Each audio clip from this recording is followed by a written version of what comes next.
Welcome to today's edition of Drive Time with David and Dave. Often irreverent, sometimes informative, and occasionally brilliant, Morningstar's finest tackle the comedic questions of the day, which no one else even dares to ask.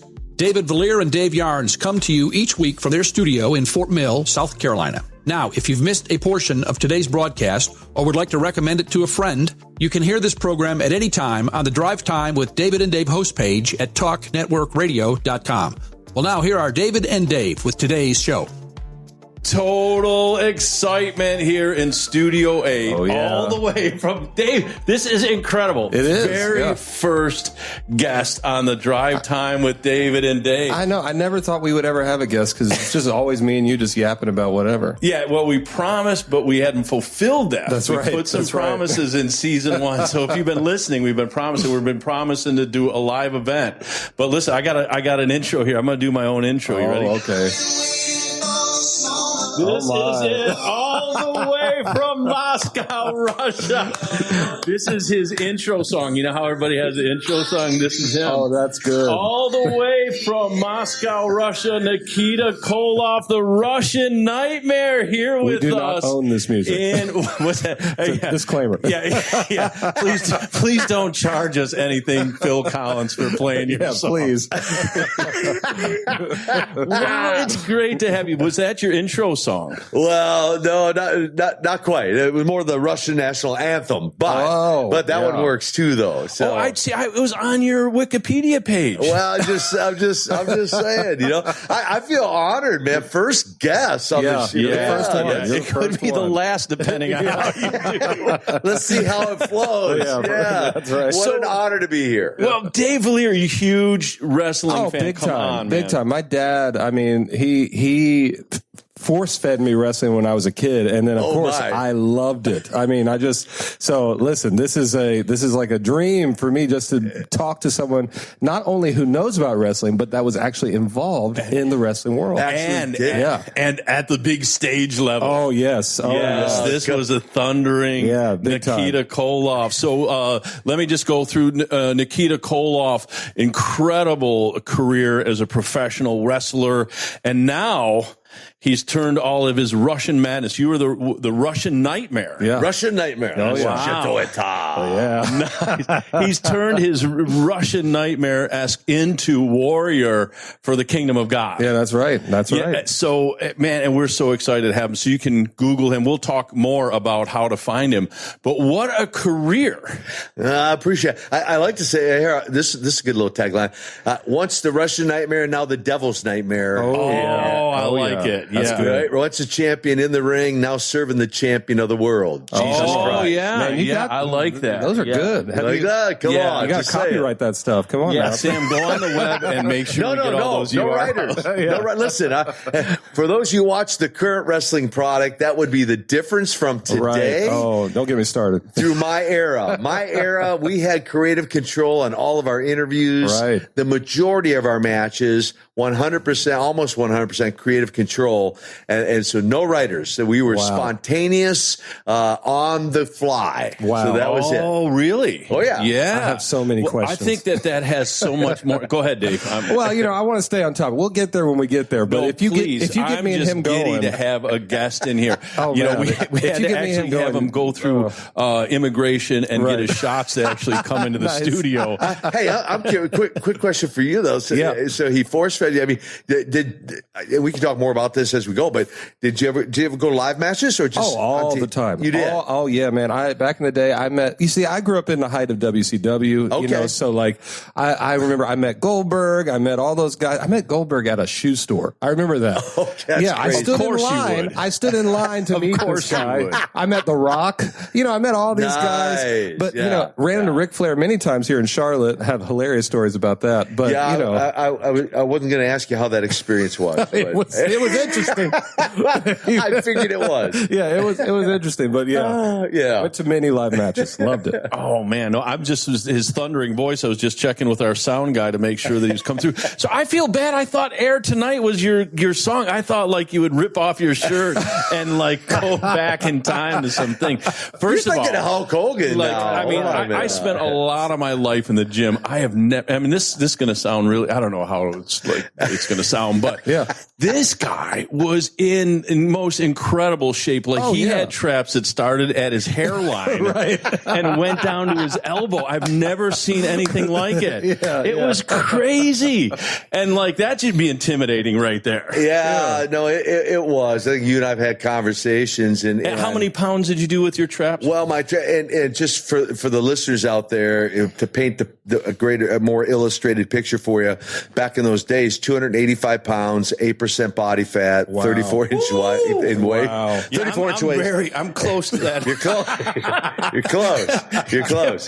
Give or take a couple of digits. But my traps are the easiest muscle to grow on my body. Okay. And so like, for no exaggeration, right? I'm not being evangelistic on this. Like I'm not stretching the truth on this. In Iraq, I used to do shrugs like for reps with like anywhere between 800-900 pounds. Oh my gosh! Can you imagine? For reps. So that's a barbell in each hand, correct? That's a lot of plates. A lot of York plates stacked on the old fashioned bar. There were no machine. It was free weight back then. This was iron. We pumped iron. We pump iron. That's right. Back in the day. We pump iron. Man, there's so many directions I want to go with the interview, and we waited. Listen, we turned down, Donald Trump, all kinds of people for being on the show. We said too controversial, and we wanted to have the right first guest. That's right. So here we go. Hey, by the way, no Russian collusion here either. By the way, just keep that in mind. Good to know. Good to know. Sam, make sure we put a ding in a disclaimer on here. There has been no Russian collusion. We try to fly below the Russian intelligence radar. Below the Russian radar. Wow. Hey, want to know a quick funny story on that? Of course. Quick funny story. So we're going to do a 10-day tour in Kuwait in the Middle East in 1985. And so they get a Jim Crockett Promotions, Jim Crockett here, who just passed away recently, by the way. I saw that. Jim Crockett Jr. They get a memo from the promoter over in Kuwait that the ambassador at the Russian embassy is seeing advertising all over the place with some guy with a CCCP headband and a hammer sickle on his tights. And he's like, who is this guy? Because if he's Russian, we want him staying at the embassy while he's here. Oh, nice. And if he's not, why is he, posing as a Russian? Right. And so the promoter's like, no, it's just a character, whole deal. And to condense the story, the word came at the first night, the opening night, because we're at the same stadium every night. And the word came, the ambassador and his wife were in the stands, wanted to check things out, make sure. And I was wrestling Sergeant Slaughter. Yeah. And here's the crazy part. Over here, I was like the most hated guy in wrestling, as of course, Rick Joyner's always introducing me as. Well, he says the most hated guy in the world, but in the wrestling world. Anyway, I walk out and I get cheered.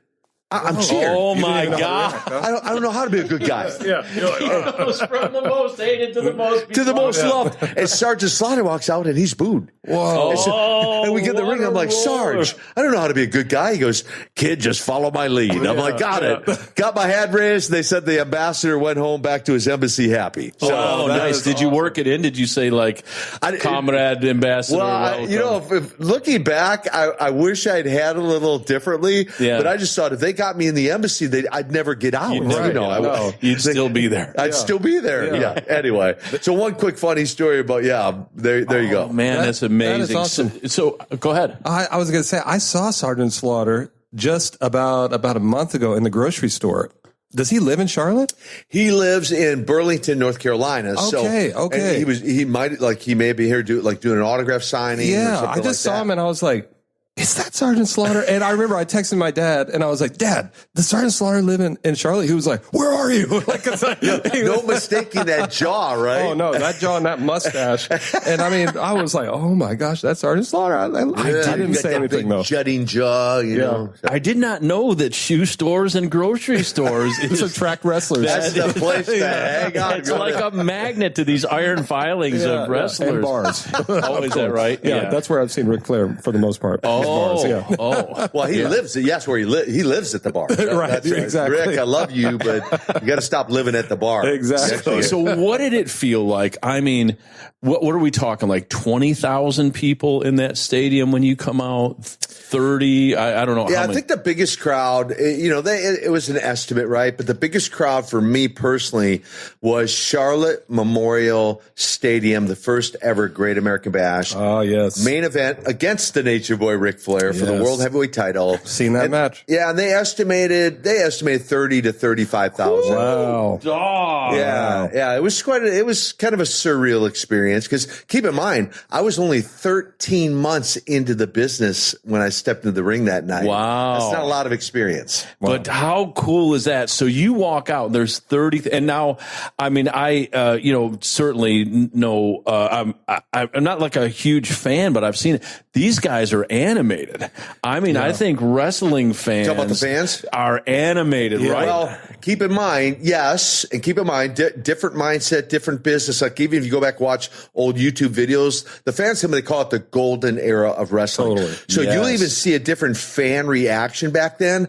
To your point, that match was actually the first night I had a fan come over the barricade in the ring, get his hands on me. And it's actually on the video. It's on the YouTube video. You can watch the 85 Bash, and got his hands on me. That was the first of 6 times that legit were coming after me to try to take me out. They were convinced it was real back in the day. That is correct. I mean, I think it is real. Well, I mean, it's there's a lot of entertainment. There's a lot of athleticism, all this stuff. I mean, I could see you get pulled into the thing. Well, they say you can't use the F word, which means you can't say fake. Yeah. You cannot say the word. So that's the F word in the wrestling business, from what I can hear. Don't do that, and we'll slap you and bust your eardrum. Exactly. I actually saw Andre the Giant body slam a reporter. Like, he's like, you want to see what this feels like? He picked him up over his head and smashed him on the ground. A guy named Dr. David Schultz, by instruction, a reporter, I think it was maybe John Stossel or something like that, said that, and he open hand slapped the side of his head, busted his eardrum. Of course, they sued the WWF at the time. Wow. And David Schultz, Dr. David got blackballed from wrestling after that, unfortunately. Yeah. Just now that I'm thinking about it, Vallier has been trash talking you. Oh, please. See if you can give please. He's going for that open. Hey, listen. You could try to pull that stunt on me, but I've got all the wrestling history, facts, and figures. I'll be like, wait, Nikita, wait. I'll be like, he's the enemy. I was trying to see if he'd give you the open-handed slap in the studio. I see how it is. You could put a gun to my head. I would never say wrestling is fake. Come on. Because that's just how much I love it. I mean, I watched a pay-per-view this past Sunday. That's how much I'm still into it. I still spend money on this stuff. That's awesome. Totally cool. Because it's good, clean stuff, man, right? Well, it's just good. I mean, it's good entertainment. I mean, for the most part. Now, they pushed the envelope during different, like, the Attitude Era and different times. Oh, gosh, yes. They had pushed the envelope, I feel, a little too far, but then they swung the pendulum back to make it more family-oriented and, just make it fun. But again, I don't think they'll ever, based on what fans have told me, they'll ever repeat the golden era. Oh, I don't think so. They won't be able to get back to that. Oh, man. So I just got to put wrap my mind around. So you're in the dressing room back there, and they start talking about you, and this whole 30,000 people start to boo and hiss, and they're like, what did that do for your psyche? Did it fuel you, or was it like I hate to be booed by like 1 or 2 people, which I get quite often. No, well, let's put it this way, Dave. If you're a bad guy and they're not booing you, that could be a problem. Exactly. I mean, you want them to hate you or boo you. You want heat. That heat. Yes. That's right. That's right. He's done his homework. You want them to boo you because the more they hate you, the more they boo you, the more fans you can draw in those days into the building, and the bigger paycheck. Bigger payday. You'd walk home with that. Exactly. Night. Yeah. So you're coming out there and just this crowd is thundering, and then are they throwing stuff? USA. Really? Oh, dude! I had popcorn and drinks are flying over the edge. I had so much stuff in Puerto Rico. Rico was it was my least favorite place to wrestle in. The kids, like these are all legit stories. The kids used to sell bags of rocks outside the stadium. Are you kidding me? Yeah, like for real. To throw at the bad guys. I just want to make a note. Sam, remind me to look into this for Sunday service. That's awesome. I don't like that service. Damn. Oh, he got him in his eye. Oh no. But no, for real. In fact, there was one stadium. They put all of us in one van that only had windows on the front. I mean, it was all encased, the van. And we had, you can't make this stuff up, guards with AK-47s getting us to the stadium. Yeah. They were like rocking the van. They knew we were in there. Oh, my Lord. And then they had a cage. See, you remember watching cage matches, right, course, David? Yeah. Well, this wasn't a cage around the ring itself. This was a cage all the way down the aisle and keeping the fans out of the ring so we could get in the ring, actually have a match. And then in that same tour, I'm walking to the ring one night and I go, I feel something in the back of my arm and I grab my arm and there's blood on my hand. I look down, it's a spark plug. I'm thankful they hit me. My God. I'm thankful they hit me in the back of the arm, not in the head. I'm sure they were going for the head. Oh my God. That was Puerto Rico. Yeah. As a bad guy. I've heard some crazy stories about Puerto Rico, including Bruiser Brody, just crazy stuff. The tragedy of Bruiser Brody just within the wrestling business itself, not to mention the fans. I may represent other people, but tell me the thumbnail of Bruiser Brody. He could tell you better than I. Well, it's and the details are still sketchy, but kind of the long and short of it is, in the shower, he was knifed to death by another wrestler who was never prosecuted. Crazy, it's crazy stuff. That's the wow. thumbnail. Yeah. And so Puerto Rico took his life. It was. Yeah, that's why we never take showers together. That's why. So now it makes sense. Yeah. I got my separate one over here. You got your separate one. Wow. Yeah. But I'll just stay stinky if that's the case. No, unfortunate, but yeah. I don't want to consume the whole conversation with the wrestling. You've consumed none of it at this point. So go ahead. I do have a couple of questions. I have two. I just want to know. I ask any wrestler that I've met. So who's the most legit tough guy you've met in professional wrestling? Man, okay, so are you just talking basically raw strength and present company excluded? And that's a present company excluded. Yeah, and even just could knock you out in one punch. Well, so I have a couple thoughts on that. So my very last match was against a guy named Van Vader, or just Vader, who had, he was a legit 450, 500 pound, legit. It's how much he weighed. Right. And he had a history, or he had a reputation of being a bit reckless with guys. Right. And in fact, in my last match, he injured my neck. Wow. And then I didn't know till the next morning, but I found out I had a hernia from picking him up for a slam. Wow. So I had a hernia and an injured neck, to prove that not all wrestling is fake, by the way. Oh, yeah. I got a deteriorating disc, arthritis, bone spurring, and a sciatic that bugs me all the time. And so anyway. Much respect. Yeah. So as far as that goes, but it's just raw strength. There was a guy by the name of the Barbarian, who actually still lives in Charlotte, the Barbarian. Oh, yeah. Who still wrestles, actually. Wow. It still looks like he did 30 years ago. Wow. I mean, those Samoans and Tongans, and those guys are unbelievable. Yeah. He was one of the legit, any of those Tongans and stuff was some of the most legit. Remember the name Harley Race? Oh, yes. Yeah. Harley was he didn't look it, but he was one of the, per se, but he was one of the toughest guys that were in the wrestling business. See, I've heard Harley Race and Haku. I've heard of Haku. That's something. That's the Haku, the Barbarian, man. Any of them Tongans, Afa, Sika. Yeah. I was up in Pennsylvania one time at Afa's wrestling school, and they go, "Hey, let's go out to eat." And there was about 40 Samoans in there, right? And I'm like, "Hey, who are you?" And I'm like, "Oh, I'm cousin so and so." I'm like, "Who are you?" "Oh, I'm cousin." I'm like, "All you guys related?" Go, right. Yeah, pretty much in some way we are. I'm like, "That's crazy." That's wild. Anyway, this is like my dream conversation. That was question number one. You said that too. Okay, come on. My second question is, what is Vince McMahon like? Have you met him? Are you is he okay? Is he the character, Mr. McMahon? Is there a different Vince McMahon? It's a great question. The only interaction that I have had with Vince McMahon once in a gym in Las Vegas. I was working out he was working out at the same time. And he was nothing but respectful and cordial. That was actually in our day, the height of, it was before the Monday Night Wars. Right.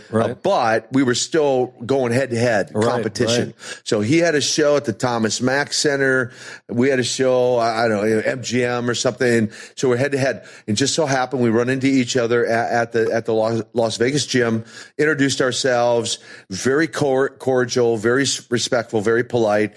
The only other time I've had any conversation with him was at Road Warrior Hawk's funeral. Oh, yeah. That I had a brief conversation with him there when he came to speak at the funeral, and I was the keynote, if you want to call it, the key speaker at the funeral. Want to hear an interesting story about that? Please. Just a short version of it. He came with Shawn Michaels, HBK. They flew in on his private plane. And I'll never forget, there's probably 300-400 people in the audience.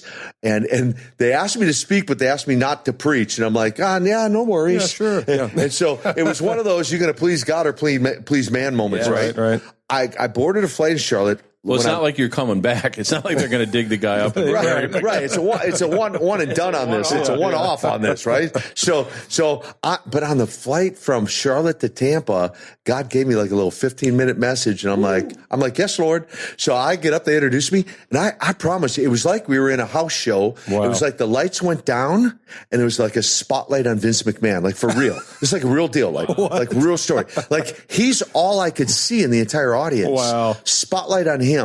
And so I deliver the message. I call Shawn Michaels the next day to tell him the story. I go, Shawn, I got to tell you the story. And he goes, that's incredible. He goes, because as you were speaking, he goes, I reach over and tap him on the leg and I say, he goes, quote unquote, hey, Vince, he's speaking to you right now. Wow. And I'm like, whoa. So, I just look at it as seeds planted in the man's life. So all that to say, there's lots of different stories about McMahon, like anybody, I suppose, some who love him, some hate him. But that's my two encounters with Vince McMahon. We get that all the time here on the David and Dave. Some people, some people love us. We haven't got the some people love us yet. Just the hate part. Yeah, but see, that draws listeners, though, guys. There you go. That draws listeners. I got a whole new idea for Sunday services too. Listen, the bag of rocks. Dave, I have been pleading that we treat services like a wrestling match. I mean, I'll cut a promo. I'll do whatever. I mean, whatever you guys want me to do. Out somebody from stage? See, I've always wanted to be the bad guy. I'm coming for you. Yeah. I've always wanted to be a bad guy. I would love to be booed. So just, if y'all would just let me fly, Oh man, that is it. Yeah. I love it. Well, I'll tell you, we've got a part of the show because we guarantee our show to be educational. That's right. Excellent. So we do have to provide quality entertainment, but also education because we feel like, maybe you want to homeschool your kid from the Drive Time with David and Dave show. Yeah. I found, in honor of Nikita coming here, yeah, weird and unusual sports, because I'm thinking he might be looking for a second career. Yeah, okay. That's right. Yeah. So these are some things that you could do, and these are actual items that come from our proprietary source of people that know more about stuff than we do. Yeah, great organization. This one, wife carrying. Is that for real? Yes, yeah. Someone complained about getting their wives off their backs, but in this sport, it's organized by I can't pronounce this name, which male competitors race to carry their wives through an obstacle course, and there's an annual North American wife carrying championship. Sign me up. Sign me up. So I mean, because they're upside down on the back. And you got to carry. And there's an obstacle course. Well, first of all, we've got to get you married because we know you're single. Yeah. Okay. Well, okay. But what do you think? I mean, do you think you could compete in wife carrying? Well, there's a possibility there. I don't know. My back may or may not take it at this point because of the wrestling career and being a human crash dummy. But I might be willing to give it a go. Yeah. Now, what if is part of, because you're dating now, I imagine, I wouldn't say dating, but you're open to the fact, right? I have friends. Yeah, you have friends. I have lady friends. So would you consider David and Dave coming and checking out your possibilities to make sure that you can, because we want small, efficient. Because you want me to actually win the exactly. feel like we could sponsor you. So they gotta cling on you like Velcro, right? Because you've got to climb the stuff, and they're on your back holding on. I like it. We'll hold auditions. Okay. Yeah. All right. Well, that could be a possibility. But let me go on. Other options. I'll give you a couple more options here. Yeah. This is both heady, and this is and ladies and gentlemen, thank you. Chess boxing. Chess boxing is exactly what it sounds like. It's a hybrid of knocking out and checkmating opponents. The battle consists of 11 rounds, which is a lot, in which competitors alternate between playing chess and boxing. Chess boxing. Immediately. I was trying to. I thought you said chest. Like guys. Guys run up and they do the chest bump. I was like, well, Nikita would win. With the man trying to knock each other out. I mean, I still got some pecs on me, but I'm still anyway. But so they alternate between chess. And boxing. So I'll show you a picture here. So that's what it looks like. Okay. In the world. And they're in a ring. You're in a ring. Okay. Do you have to wear the little sumo outfit like the guys have on there? Or yeah, you do. Okay. That's part of it. So you play chess and then you just get up and hit somebody. You just start pounding on them. Especially if you don't win, you might be mad. Right. So they got the opportunity to knock your opponent out because you didn't win. Or at least give them a concussion, and then they're just like, there you go. Like, because if you're knocking them senseless, it's going to be harder for them to compete on the chess side. You know who'd be good at this? Rick. Because Rick is like a really good chess player. And the guy can throw a punch. Chess boxing will come here. Well, I'm going to move right along. That's a possibility. I've actually seen this one. Cheese rolling. Competitors take part in the annual cheese rolling event in Coopers Hill in Gloucestershire, UK. I'm sorry I slaughtered that name. Yeah. It's where a large cheese wheel is rolled down a steep hill and competitors raced after it. The first person to reach the bottom of the hill wins the cheese. Now, I've seen this. I'm a big fan of cheese. I've seen this thing. This is not for the faint of heart. I mean, people are broken arms and broken legs because this is like a cliff. You're running down with hundreds and hundreds of other people going after this cheese. Wow. But you're inevitably, there's nobody that makes it down without tumbling. And I got a buddy, Jerry Haynes, who's in the cheese business in Wisconsin. I need to enlighten him to this. He might be able to get a second source of income. Yeah, that'd be awesome. up there in Wisconsin. Then we wouldn't have to travel to the UK. Yeah, you wouldn't have to go over the pond, as they call it. Yeah. Right. You could just go up to Wisconsin and all the cheese heads. Yeah. But you have to have a cheese head. He gave me an honorary cheese head, even though I'm a Minnesota Viking fan. The cheese head. He didn't think I'd ever wear it because I'm such a loyal Viking fan, but I did. He was blowing. He goes, "Can I get a picture?" I go, "Absolutely." He goes, I need to post this on social media. So, and maybe if cheese rolling, and I used to do, a little bit of mixed martial arts and stuff, but now there's an executive. I think that's what they call it. So if like you're over 55, you're in an executive category. I don't know. I like that. Yeah. Wow. Maybe we could start you down the line a little bit further down the hill. Get a little head start. Yeah. I get a little bit of head start. There's a chance. I wasn't a marathon runner or a sprinter per se, but I was pretty fast on the football field, though. Just for the record, I could imagine. Back in the day. I could imagine. Back in the day. So like a 20-yard down the hill, and then we roll the cheese. And nice. I just rolled down the hill as fast as I could. Oh, it is like I've seen this. These people sacrifice your body for the cheese. 10 feet up in the air. It's like that could be part of a tough man contest. Exactly. I'm just thinking too. Yeah. You know how they they do those features, not tough man, but those feats of strength. Deals they do where they roll down the mountain, get the cheese. Roll down, man. I got a guy in Georgia. He like at his camp. They make him like pull like a wheelbarrow uphill. What? So that's good Lord. Yeah, that must be a beast. Man, that's got to be tough. Well, any more? Yeah. Any more? I've got a couple more here. Now this, because we don't want to just leave out the ladies, but the person that won, the wife I don't know why I know this, but the person that won the most cheese rolling competition was actually a young lady. Wow. Yeah, because I don't know if it's her love for cheese must be amazing. Fast on her feet, I'm thinking. Yeah, of course. Yeah, and maybe they're light because when they fall, one of those petite women that you were talking about earlier. Yeah. So maybe hey, here's the thing: we interview the head, whoever wins the cheese rolling, to be Nikita's wife, and then compete in the this is it. wife category. We've just figured it out. I could win both. I could win both the wife category carry and the cheese roll. First time ever. You win both. A double champion. A double champion. I could see that. Yeah. All right. I can just hear like the Rocky theme song playing. Yeah. That's it. All right. So here's one. Maybe for the ladies, forgive me because now it's going to sound sexist. I should move on. Extreme ironing. Extreme ironing and is a performance sport. Competitors who call themselves ironists go to remote location and iron their clothes. They performed underwater, hanging off cliffs while skiing, snowboarding on top of vehicles upside down. Wow. Extreme ironing. What? I'm surprised that hasn't caught on more. I'm glad you said ironist and not arsonist. I'm just glad. Because if the iron's too hot, actually could turn into actually burn. How would you underwater though? Wait a minute. Now that I'm thinking about it. How do you iron underwater? Yeah. With skill. a waterproof iron, apparently. Exactly. Because it says that while skiing, snowboarding, and on top of vehicles. So you could be like on top of a fast-moving truck. Wow. And you're ironing. Okay. Yeah, but it doesn't say like the other sports that there's like a national or international competition, but I mean, what do you think? I mean, I don't get it. I really don't. But like, more power to you. It's yeah. Do you guys iron your clothes at all? No. Yeah, no, me neither. If I need anything ironed, I'm going to a dry cleaner. Is that right? Yeah, there's certain things that I've learned you just have to pay for. Yeah.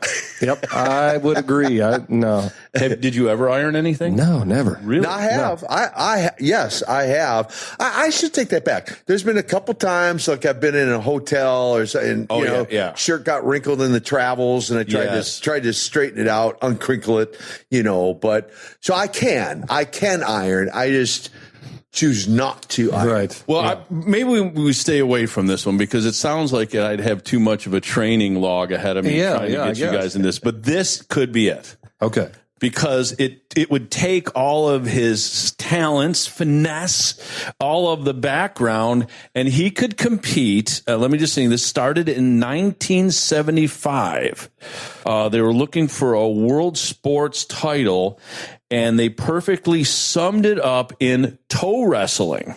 Nope. It involves competitors going toe to toe. No. And so the competitors interlock their toes and try to pin down the other person's foot. You couldn't pay me enough. Why? No. Is it the foot thing? I don't know. I don't want to. So they must. That's a spin off. I got a picture. As a matter of fact, that guy kind of looks like you. No.